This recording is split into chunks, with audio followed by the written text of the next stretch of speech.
Hello, hello, hello, everybody. Good morning or good afternoon, depending on where you are.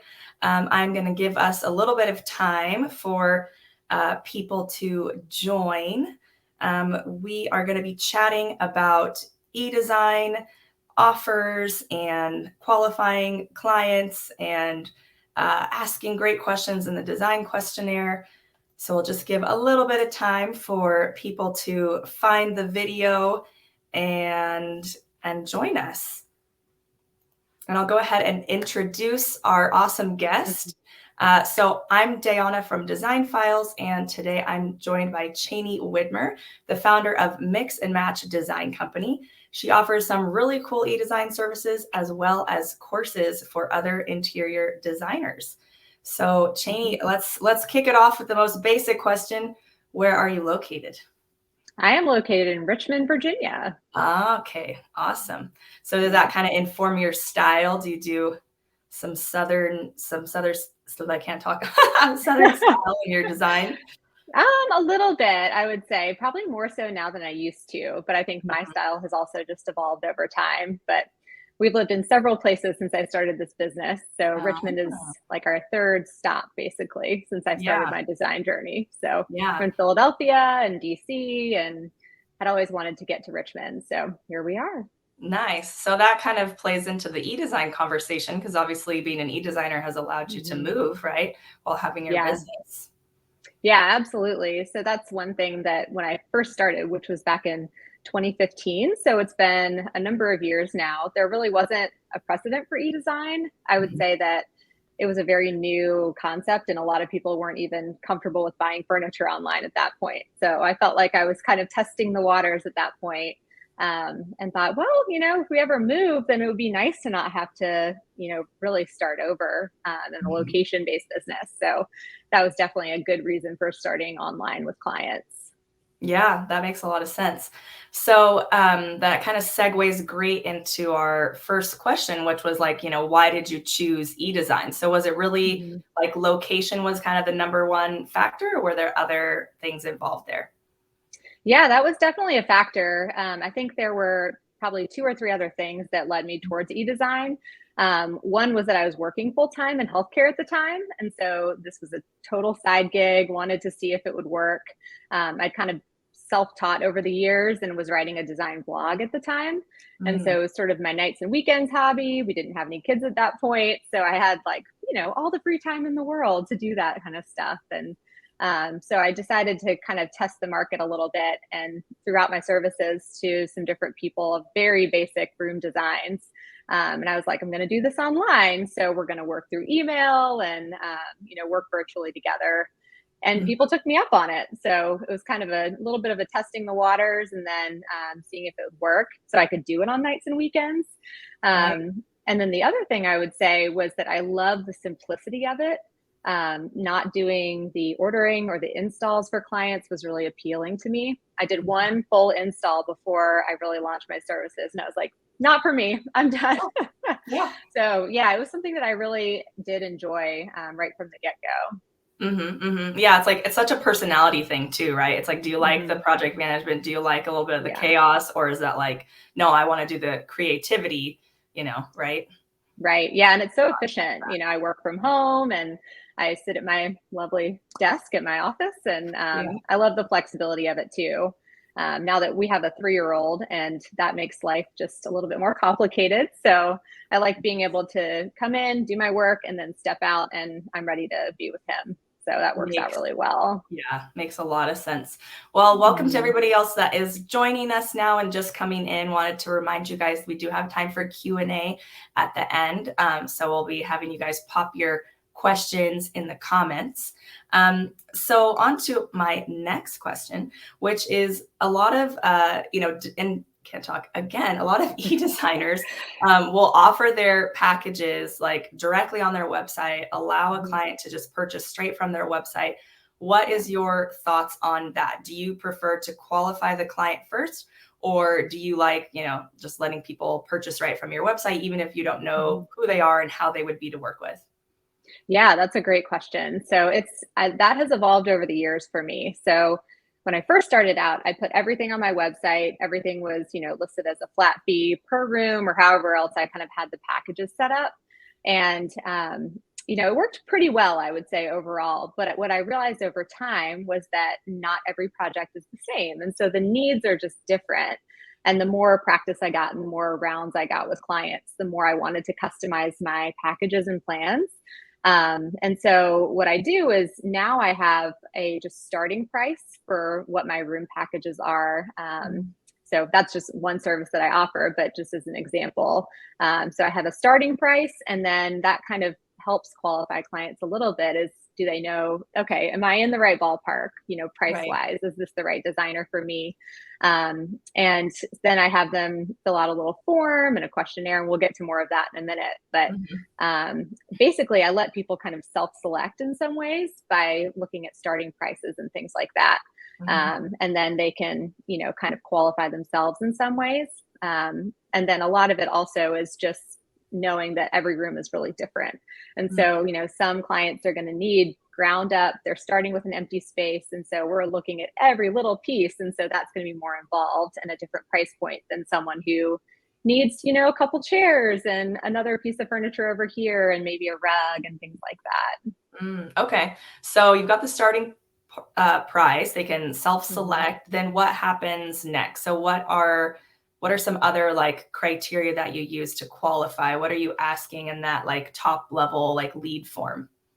Yeah, so it depends on how they come to me. So some people are referrals from other clients or friends or family. And I feel like that's usually a good qualifier if someone is referring them to me, who I know or trust or, have worked with before. That means more likely that, our styles would align and that we would probably work well together personality wise. Not a guarantee, certainly. But so one of the things is that. And I would say even big picture, stepping back for a second, is thinking about the brand that you're putting out there on like your website and on your social media and things like that. Like, I think that is a way of qualifying clients too. They're going to be drawn to certain personalities or certain styles, and your website and Instagram and things like that are kind of like the storefront for your business. And so if you think about it from that perspective, when someone lands on your website, they're kind of starting to qualify themselves and doing a lot of the work for you. And I find that most people, once they get to me and fill out either a contact form or a questionnaire, that they already kind of know that we're almost a good fit because I have a lot of like my personality out there, and they can read through Instagram posts or see other parts of my work. And so that definitely helps. And then from there, it's kind of making sure that like the budget is aligned and things like, do we get along over email? Are they responsive? Are they willing to kind of put in the work on the front end and the back end? Since, as we know with eDesign, there's a lot of that the client has to be willing to take on. Right. And so, I've had calls with clients over the years who've been like, all right, well, when we work through your trade discounts and things, I'm like, well, actually, I don't do that in my business. So I have, the client needs to order everything and install. And I know that's not for everybody. So, you kind of have to figure out if that's a good fit for you. So a lot of that's laid out on my website, but in case, they didn't get the message or something, we might have an email exchange or even a phone call sometimes to qualify them.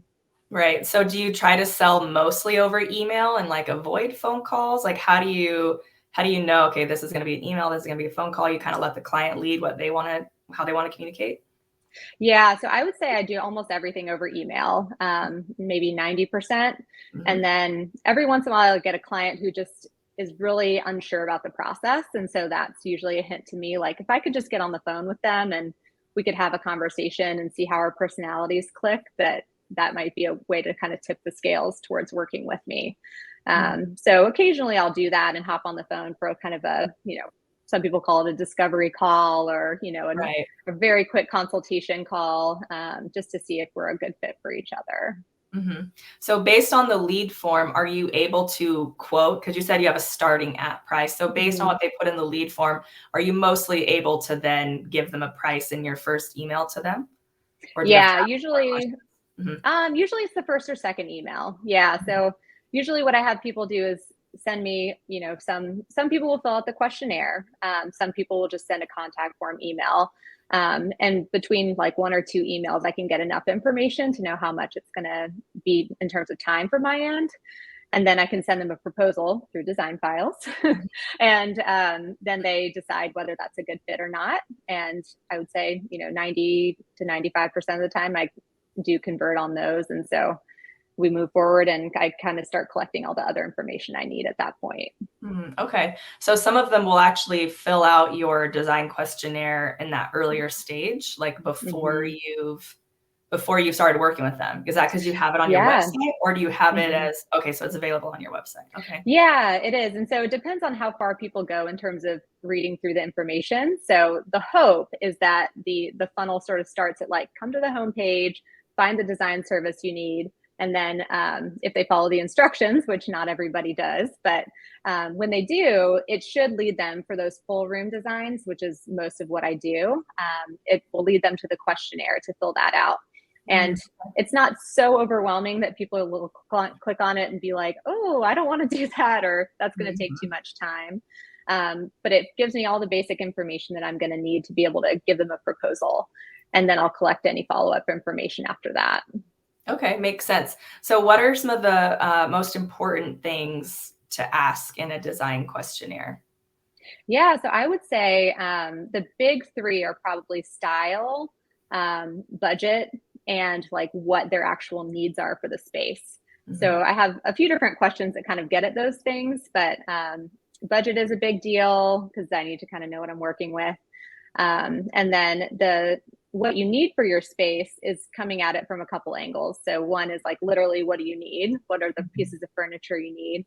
And the other thing is like, what do you want the room to do and feel like and function and stuff like that. And then, kind of getting at style with both asking the word about their style, what they think, their style is, whether it's, modern, coastal, eclectic. And then I have them also send over inspiration photos or like a link to a Pinterest board. Because I find that it's really interesting to see what they say their style is and then what it actually is in photos. Because some people think that their design is a certain style that I might use different words for it. So to be able to see those photos is really, really important for my process. Yeah, that makes a lot of sense because especially like, basic adjectives like modern, it's like, well, what does that mean to you? So what about like getting measurements? Like what have you found is like the best way to get clients to give you accurate measurements? So I have a room measurement guide that I send every client. And this is something that I've refined over the years based on what people have sent me back. So I realized pretty early on that a lot of people don't really know what it means to measure a room. They can measure walls and say that that's, the measurements for the space. But really what I need is a lot more detailed than that, as any designer knows. And so I have a room measurement guide that has like some very basic instructions at the top. And then I have a demo drawing of a room with a key on the side. And so I tell people to label every wall segment, all the windows, all the doors, ceiling height, and make it like a key so that I can kind of go back and forth.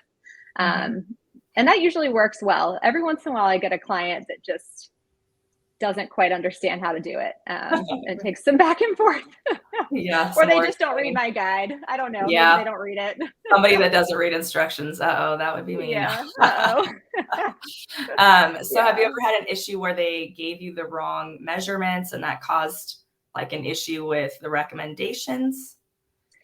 I have not had anything that's been significant, I would say. If I see something that looks off, I'll ask a client about it. And sometimes they'll remeasure and it will be off by a little bit. But I've never had someone come back and say, well, this didn't fit here at all because that wasn't the right size, or the sofa was way too big, or something like that.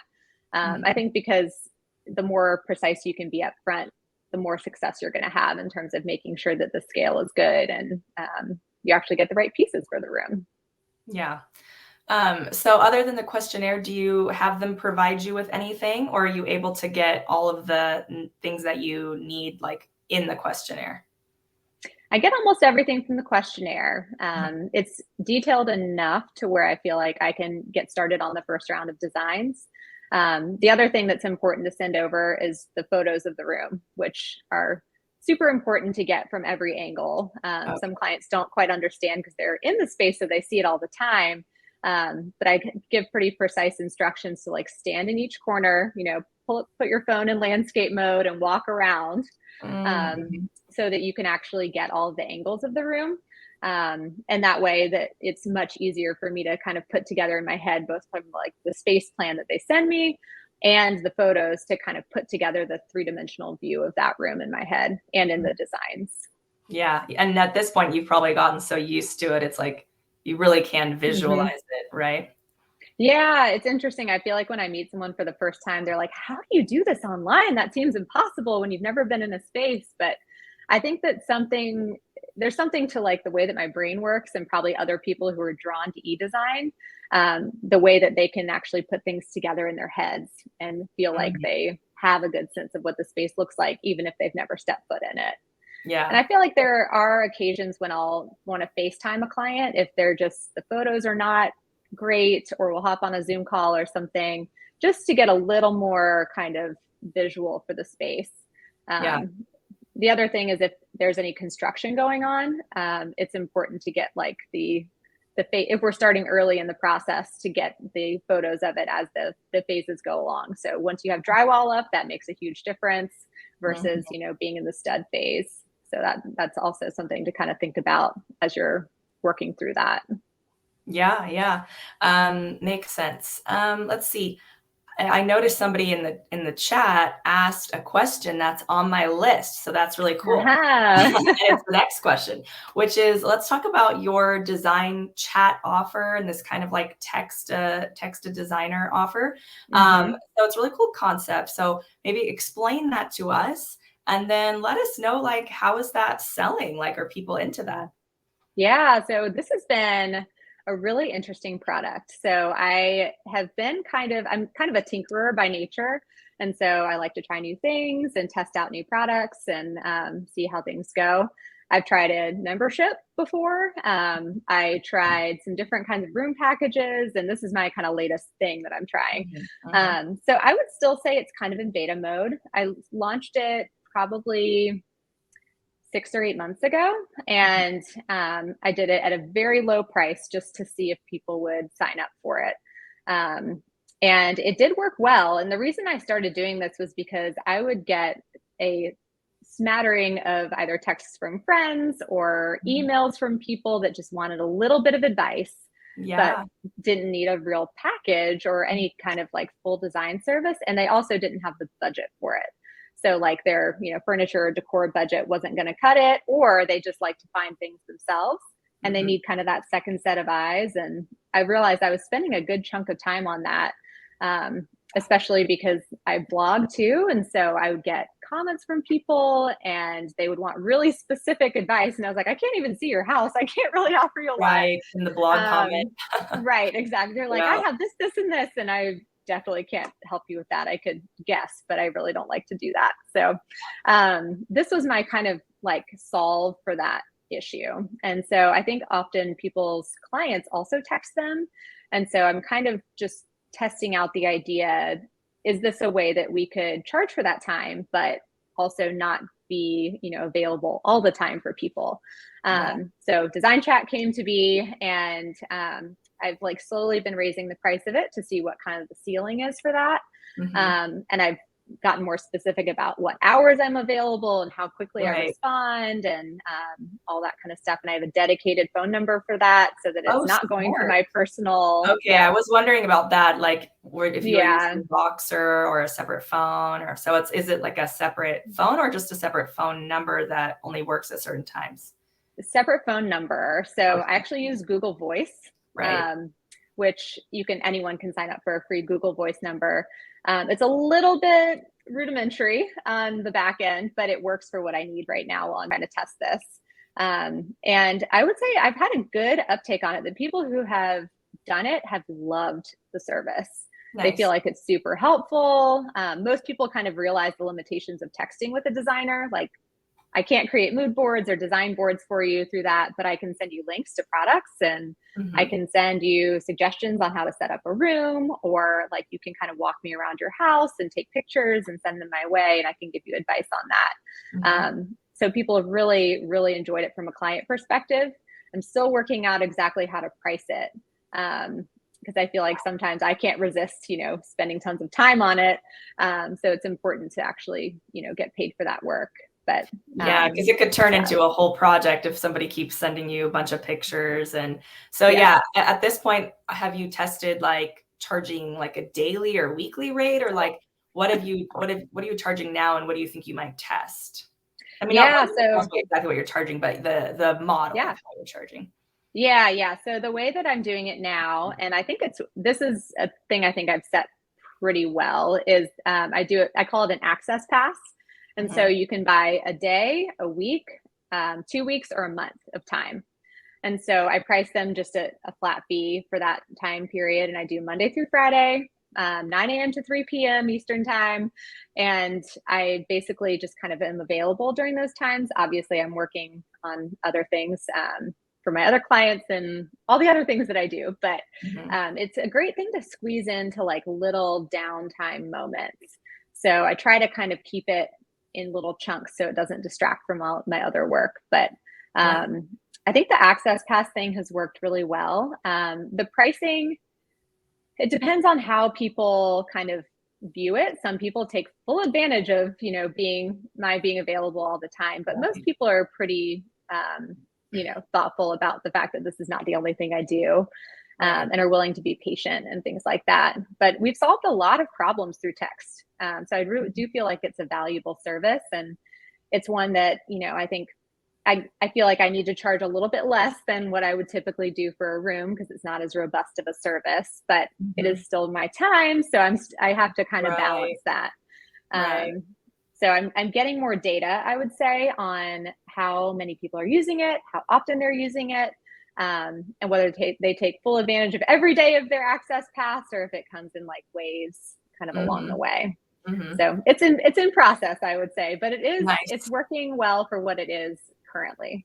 So. Yeah, I mean, it makes a lot of sense to have a way of monetizing, your blog and your social following, and the people that maybe they wouldn't hire you, but you can still, monetize that, and obviously charge for some of the things that you are just doing anyways in comments and stuff. So yeah, I mean, it makes a lot of sense. I love that creativity, right? It's like seeing a problem and coming up with a solution. So what about your other like packages and offers? Like what are those other packages, and what tends to sell the best?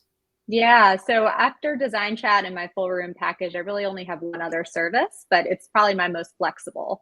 So I call it Designer on Call. And basically what it is it can be made into anything you want it to be. So I would call it my hourly service. So it's the thing where you're coming to me and you have a smattering of different ideas or questions, or, need a second set of eyes on things. And we can either kind of work as you need it, or I can kind of quote on how much time I think like your specific needs are going to take. I definitely prefer flat fee pricing, because I personally hate tracking hours and having to bill for those every certain amount of time. I bill usually every 2 weeks for those projects if they're going to, be drawn out. But yeah, I've done everything from kitchen space planning with that to literally getting on a Zoom call and walking through different projects that people have and want advice on. It can kind of be whatever you need it to be. And that one starts usually with a Zoom call consultation for about an hour to kind of get an assessment of what they need and want and how I can be helpful. And we tend to do a lot of problem solving in that call as well. And then after that, it depends on their needs. So it could be, I'm creating a design board or a mood board or a space plan, or just sourcing specific products they need. And I usually present those to them through DesignFiles, and just kind of share my ideas through there as well. Okay. So how do you make sure, because if it's not the full room, like how do you make sure you're not like overspending your time? Like, is that because that's just one day, or how? I just charge hourly. So just depending on, so if they have a very set like list, then I can quote them it'll be, 2 to 5 hours, depending on, how much back and forth we have. And so it usually ends up being the people who have like the random list of stuff that they want help with. So things that don't fit neatly into a full room. But I will say that I do have a threshold of like, if it's this many items in a room, like that's a full room. I might be integrating your sofa and your rug into that design, but like we're designing the room from the bottom up. So I'll just, push them over to that side. And people don't really have an issue with that. They just are like, oh, great, that's where my project fits. Okay. Or sometimes I'll get an email from people being like, I don't know where I fit. Like, here's my list, or here's what I think I need. Is this a full room? Is this, designer on call? Usually it's pretty easy to tell between those two once I kind of understand their needs and wants and desires. Okay, got it. But if it's like, oh, I need a paint consultation in the kitchen, but I need decor in the master bedroom, then that would be like designer on call. Exactly. Yep. Or we're thinking about doing a kitchen renovation. What do you think about taking this wall down? Or should we rearrange this furniture in a certain way? There's things that aren't really maybe furniture selections that fit more into that designer on call package.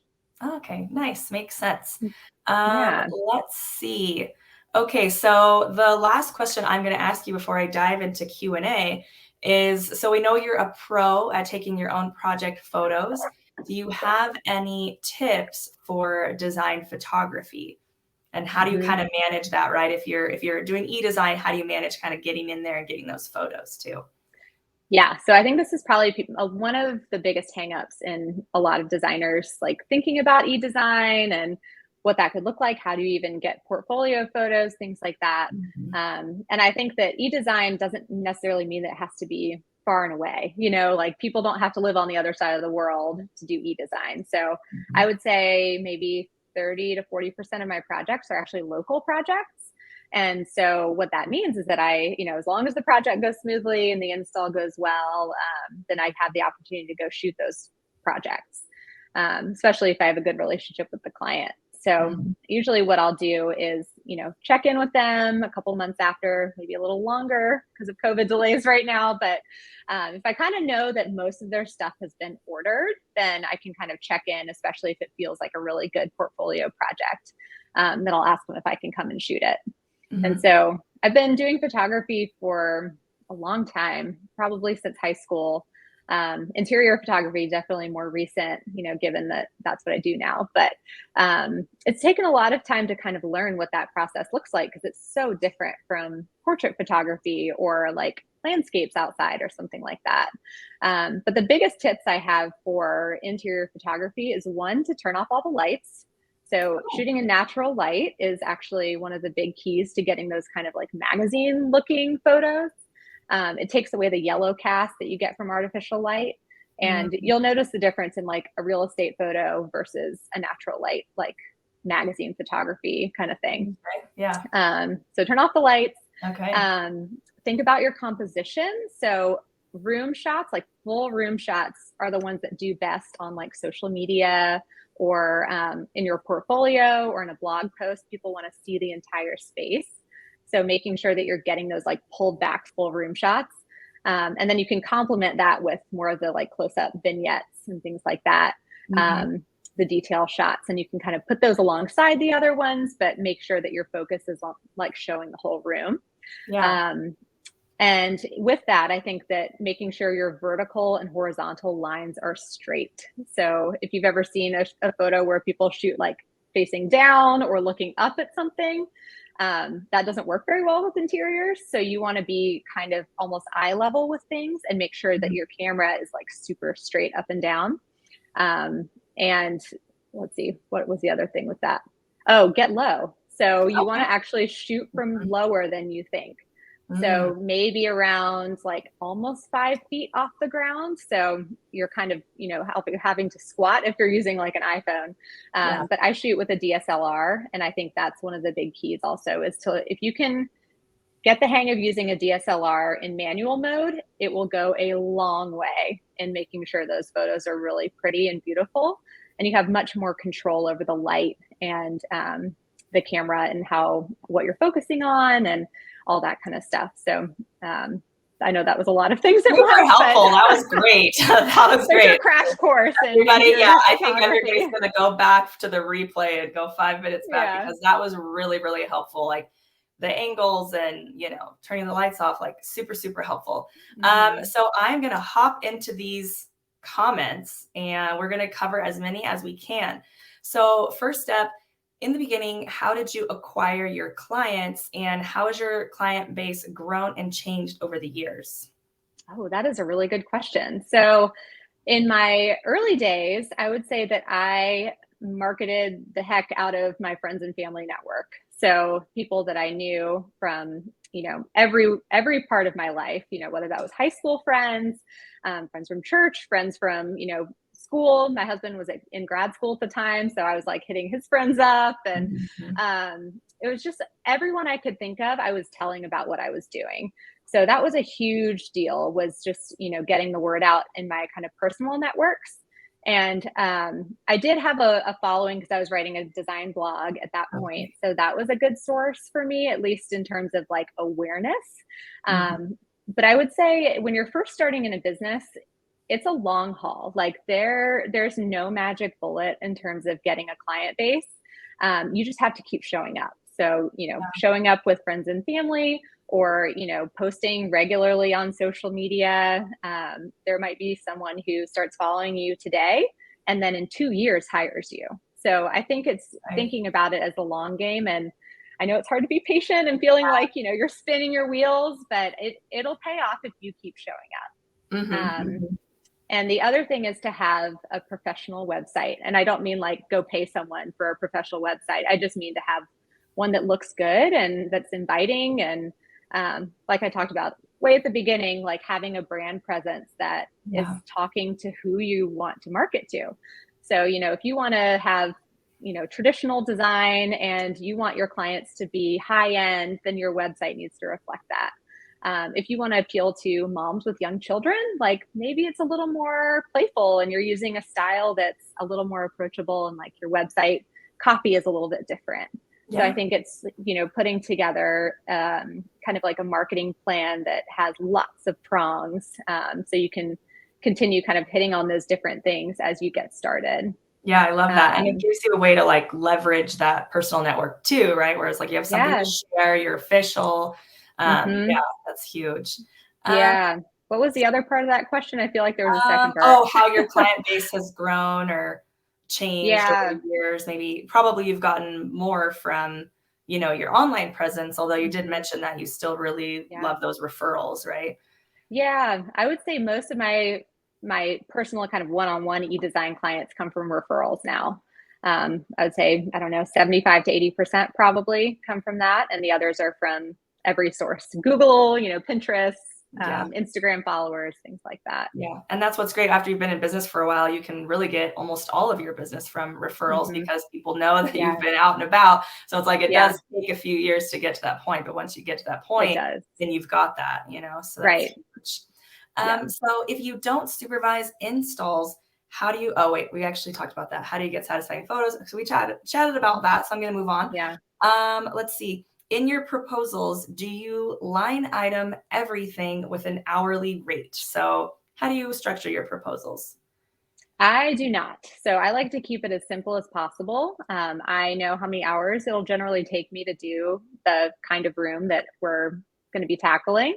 And so I literally put a line for the room and how much it costs. That's all. I Yeah. keep it really simple, and I haven't had anybody question me on that. So I think people value simplicity a lot more than we might think of. But I do, on my back end, I make a spreadsheet of every item in that room, and I kind of do out like a mock budget in some ways so I can know where the money's going to go. And then as I get Mhm. into the process, all that, it'll change and evolve. But from the client's end, they just see what the room is and what their fee is for that space. Yeah, makes sense. So somebody is asking for a copy of your room measurement guide. Hmm. So Chaney actually has a freebie, which we'll talk about at the end, but it's linked up in the top here, the description of the video, right at the top. So you can check out her freebies and courses on her website. But what I'm getting at here is I think if this isn't one of your freebies or courses, it sounds like it would be a good one. So it sounds like if you Yeah. publish your room measurement guide, do you have that published anywhere? Have you shared that before? It's on my website, Oh, my it client is. facing Perfect. website. Yeah. So if Okay. you, I can I don't know how to best share the link. Maybe I can put it in the Yeah. comments. But Yeah.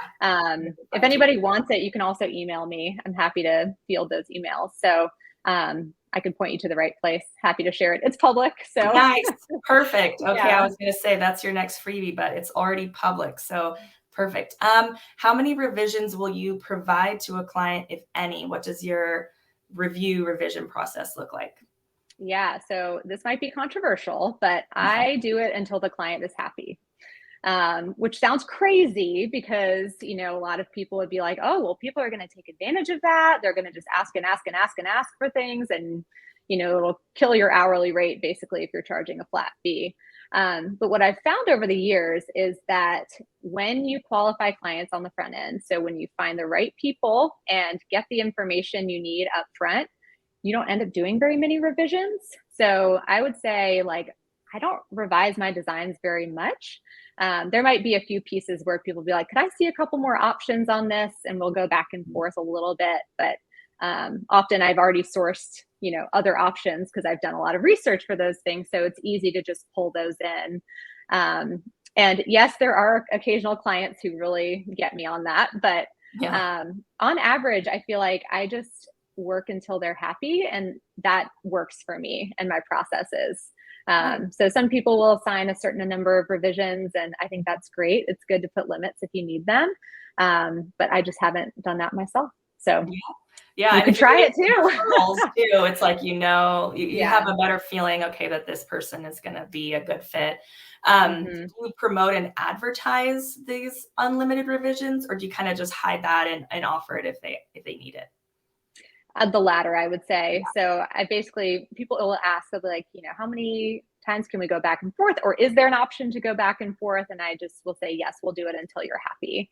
Nice. And I think because I say that up front, people aren't looking to take advantage of that either.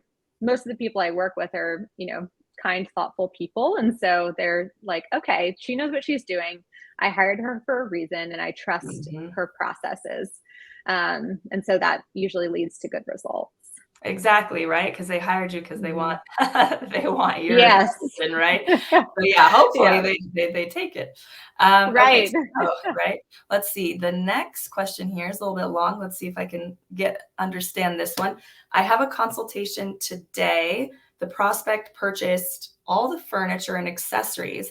They want to hire me to space plan all the items. The commute is an hour and 30 minutes each way. They have delivery scheduled for next week. This is my first job like this. They've hired an agency to move furniture, hang the lighting, wall art, and drapes. I will be styling 5,400 square feet. What questions to ask and how to price it?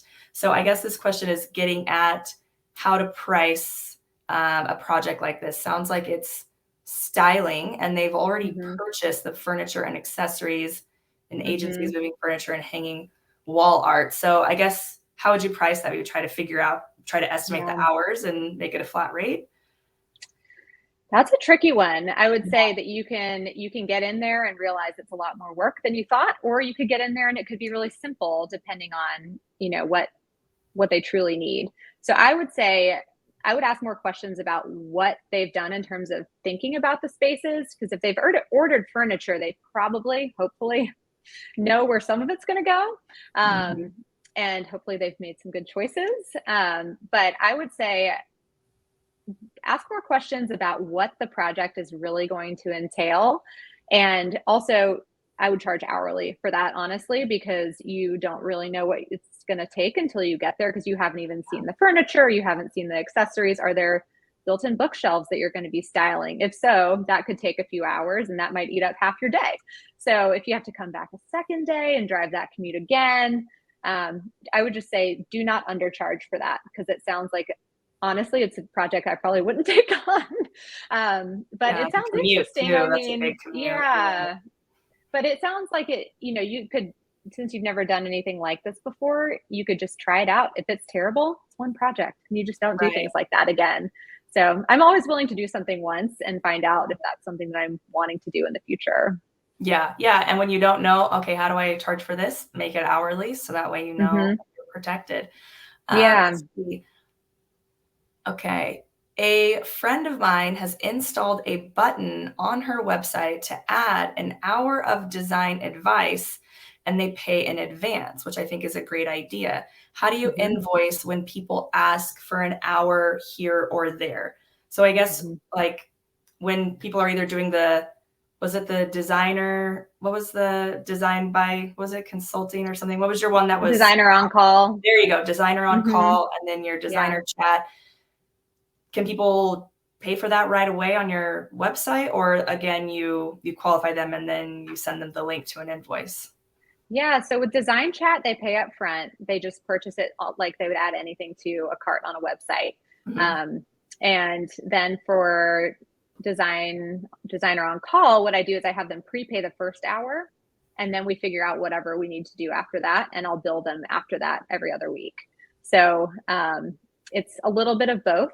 And then that really is if we don't know how long things are going to take. Kind of going back to the previous question, like if they just have lots of things they want to cover and we're going to be doing it over the period of a few weeks, then I'll just kind of accumulate that time and bill them accordingly after that. But for my like big room packages, full room design, full house design, things like that, I have them pay up front for the entire fee. So that way we're done with that. We've covered that part. We're just into the design phase after that. Yeah, makes sense. I love that you also bill that hour ahead, because that way, if that's all they need, then you didn't just give that away for free, right? Because you probably tackle a lot in that first hour for some people. Yeah, and I charge a little bit more for that first hour. It's $125 for the first hour and then $95 after that. So the idea is that there's a little bit of a ramp up to the first call, right? Like doing a little bit of prep work on my end, making sure I get the time to do that call, that kind of stuff. Yeah, and then you don't know where it's going from there. So that way, Right. sure, okay, I at least made it work for this. Yeah. For speaking with this person. So that makes a lot of sense. So talking about the app that you use for the designer chat, so that's Google Voice. Do you actually log into Google Voice and you actually are typing the responses, or are you actually texting on your phone? I do both. So it depends where I am that day. But if I'm sitting at my desk, then I'll do it from my desktop. So you just log into Google Voice and they have their call area, the chat area, maybe one or two other options, but I just use the messaging service part of that. And that's where the dedicated number comes from. And so it looks like a text on their phone. So they text a regular number. They don't have any new downloads to do or new apps to have. They don't have to have Google Voice on their end. It's just like texting any other phone number. So the bar to do that is very low. It's like they text friends all the time. This is so normal. And then you download the Google Voice app on your phone from my end, the designer's end, I should say. And then I can text anywhere. If I'm on the go or if I'm with my son or something, then I can sneak in a little bit of time here and there to answer questions. Yeah, I love that it doesn't require them to download something else. Because at first I was thinking Voxer, but it's then you're going to get questions. How do I do this? How do I use it? So it's probably really good to not add some other tech on top of it, because that would just, give you more kind of customer service stuff to deal with. Exactly. So our next question is how do you approach paint selection with eDesign, right? Because if you're not there, the lighting, the shadows, the tones, how do you do that? Yes, so I have a pretty specific process for paint for those exact reasons. So I would say that generally we'll figure out what color family people want to be in, or I'll pick, if it's really up to me. And then I have the client order samples from Stamplies. If you've heard of that website, it's amazing. So they send, I think they just changed their sizes, but it's like a, 11 by 14 size paint swatch that you can peel and stick on the wall and see what it looks like in your actual space. And so what I'll do is I'll recommend 2 to 5 paint colors kind of in the family of what I think would look good in that space, and then have them order the samples, see how they look, and then have them choose from there. Or we can go back to the drawing board, but usually we just pick from one of those, 2 to 5, 3 to 5 samples and go from there. Yeah, makes sense. Do you have some favorite colors that you return to a lot? Do you find yourself kind of recommending some of the some great kind of neutrals again and again. I do. Yeah. I have a whole host of neutrals that I love. If people want examples, I'm happy to provide those. But for whites, I love Snowbound and Pure White. Both of those are Sherwin-Williams. And then if people need a little bit more color or want a warmer white, I like Greek Villa. That's another go-to. And there are a couple that, almost always just work. So you kind of realize what colors work in most lighting, or, like if it's a south facing room, this is going to look good pretty much no matter what. And I do find myself doing a lot of neutrals. That's just my style. This is a Snowbound on the walls behind me. Nice. But yeah, it's easier to me to do a neutral base and add color from there. And I really enjoy that look a lot. So I like to do that. Love it. Let's see.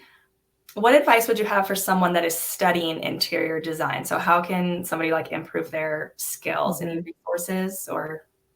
Yeah, so I would say the important things to me are to learn software that you're going to be using every day. So depending on what kind of design you're going to be doing, that might be AutoCAD, or that might be Photoshop, might be DesignFiles, which I integrate with Photoshop.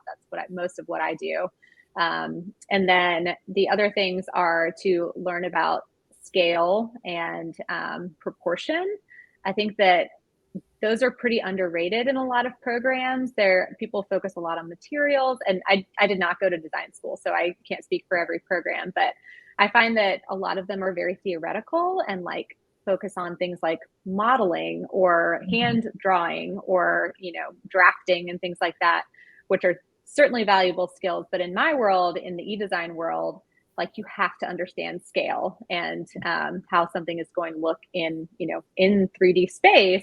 And to be able to use software to help do that is really, really helpful. So knowing, your proportions, like when you look at a sofa online, how is that going to look in person? Is it going to sit deep? Is it going to be too oversized for this space? Is it the right thing with the side table? There's lots of different questions to ask in there, but I would say those are probably the two things: is learning the software that you'll be using, and then focusing on like how things fit together, size and scale wise, in a room. Yeah, love that. I mean, because if you get that right, then it's like you can have fun with the colors and the materials. If you don't, then you're right. It doesn't function well, and that's so important. I think it might be underrated in some ways. Yeah, getting that balance of function and style. love it. So for our next question, after you send a proposal and you don't hear back, like when do you follow up? How many times do you follow up? Do you have a process for that, or do you just kind of follow up when you remember? Be honest. Yeah. So I'll be honest in the fact that most people follow up with me. So Nice. I don't lose a lot of people at that point in the process, because at that point, unless my fee somehow becomes crazy to them, which it shouldn't be based on, the information I have online and, that's readily available. But if it catches them by surprise, sometimes that makes people slow down a little bit. But if I haven't heard within a week, I'll email people and just say, hey, did this make it to you? Sometimes they go to spam. Like, there's those kind of little nudges that you can give people. But I give people a week. You never know what's going on in people's lives. I've had clients where they've fallen off the face of the map, and it turns out that they had, COVID, followed by a death in the family, followed by, like just a lot of things. And design was not anywhere near the top of their list at that point. Right. So, yeah. So giving a week. Yeah, I like that, because you don't want to pound them a little too much, right? Yeah, because that might be a turnoff too. And unless you are really desperate to get that project going, like I would say pursue other leads. And, when they get back to you, that's great. You can integrate them into your process from there. So somebody asked, can you elaborate on why you don't offer like a trade discount? I mean, from something I've heard before, it's like if you have a trade discount, you don't necessarily have to offer that to somebody else, right? That's kind of your benefit. And another point to make is, with DesignFiles, you can use affiliate links so that you're getting an affiliate commission on every purchase, from something that you recommend in your boards. So do you do it that way? Do you do the affiliate commissions, or can you elaborate on that a bit?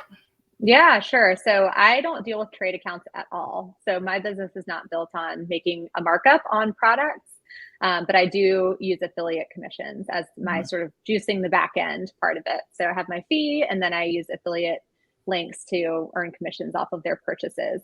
So it's just something that I've chosen not to do. If you go the trade route, that means you're doing the ordering and it has to be warehoused somewhere. And like all of the things that you think of with traditional full service design, and that's Mhm. just not part of my business. Right. So I have had people say, "What is your trade discount? Like, what can you offer me?" And sometimes that's a red flag that we're not a good fit if they want more full service than I'm offering. That's not to say they're wrong to ask that question, but I think everybody's business is built a little bit differently, and mine is based on retail purchases. So they're shopping at anywhere where anyone can shop, and they could use a coupon code if they want to, and that could be their discount. But I'm going to be earning a commission from their purchase from just the regular retailers. Yeah, makes sense. So this is a related question. Somebody's asking, how do you monetize accessory shopping? Trade discount Mhm. is minimal, and clients are always frustrated that I've shopped 3 hours at my 120 hourly rate for a $40 throw. My client base is not custom high end, it's big box and discount. So it sounds to me like obviously there could be a disconnect with the type of clients maybe this person wants to have. And then also Mhm. maybe that needs to be flat rate, right? So it's not like showing the hourly, but what would you say? Yeah, so I think it depends a little bit. I can't speak a lot to the like going in person to shop for things because I just don't do that for my clients. Mhm. Um, Maybe one way to do it is to actually have them do the purchasing. You just search online and find the things and have them do all the ordering and, incorporate that into your fee overall rather than breaking it out into like, here's my accessory shopping budget, or Mhm. whatever. I find that people get way more nitpicky on things when it's broken out into line items or, broken down into like tiny pieces. But Mhm. if I'm looking for, a bookend and it takes me 20 minutes to find it, they don't need to know that. So in my Right. mind, like I wouldn't break that out, especially if your clients are more budget focused. I would maybe figure out a way to integrate that part of the process into your just design fee generally.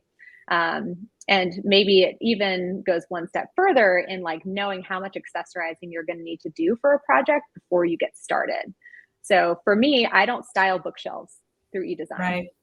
I draw the line there because it's really hard. It's hard to Oh, know what the interesting. scale is on Mhm. the bookshelf, you know, what the shelves are and what things look good together on there. I can certainly make a mock-up for you and do some approximate guidelines on, what should go there. Should it be books plus, something on top of it or whatever, but I don't style bookshelves with my services for that reason. It just takes way too much time and my clients aren't really interested in that either. So, um, a long-winded way of saying maybe you just integrate it into your fee. Yeah, that's interesting. What if they have like built-ins? Do you just say, I can't include that in this project? Or here's some things that Mhm. could work. How do you work around that if it's like they've got like a massive bookshelf?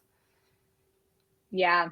So I'll give them pointers and give them ideas. So depending on the project. So I've had clients who literally they just want me to come style their bookshelves and I just don't do that. So I will often kind of point them in directions of like inspiration photos and Mhm. like ask what they have on hand already.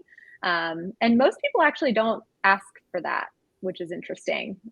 Or they think they kind of can manage it themselves. A lot of my clients have a pretty good eye for things, but they just need a little bit of hand holding to get the major pieces of furniture in place and stuff, and they can kind of take it from there. So it Yeah. probably depends also on your clientele. Right, makes sense. What about some favorite affiliate programs and companies that Mhm. offer affiliate commissions? Yeah, so my favorite is the LTK network, which a lot of you have probably heard of. It used to be called Reward Style. They recently rebranded, but they, I would say, are just the cream of the crop. That one is the best. They have the best commissions, the easiest user interface, I would say. I've been using them for years now, and it's tricky to get accepted into them, which is the most irritating part to me. I kind of think it's a win-win when people are using their network, everybody wins, but they like to qualify people based on aesthetic, number of followers, and consistency. So that's from my point of view. I don't work for them or have any sort of relationship with them, but I have been in the game long enough to know that those three things are really important to them. And so if you have 1,000 followers and have an incredible aesthetic and are consistent and are building a network and an audience, then they might accept you. But if your photography is bad and you're, not on there that much and they're kind of like keeping an eye out for your account, and it just doesn't show up, then even if you have 30,000 followers, you may not get accepted. So there's just I would say there's just a little bit of nuancing and finessing to get in there.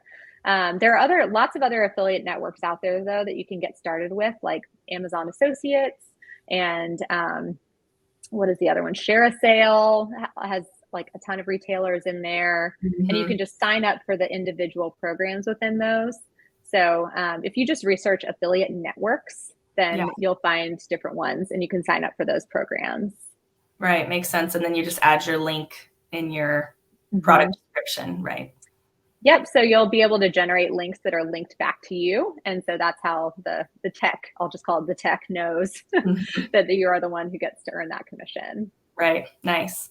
Let's see. So I do want to mention that question about the 5,400 square foot project could possibly be a scam. We're getting some comments that those kind of like, they say, oh, they brought this furniture, but we're going to give you the money and you have to pay.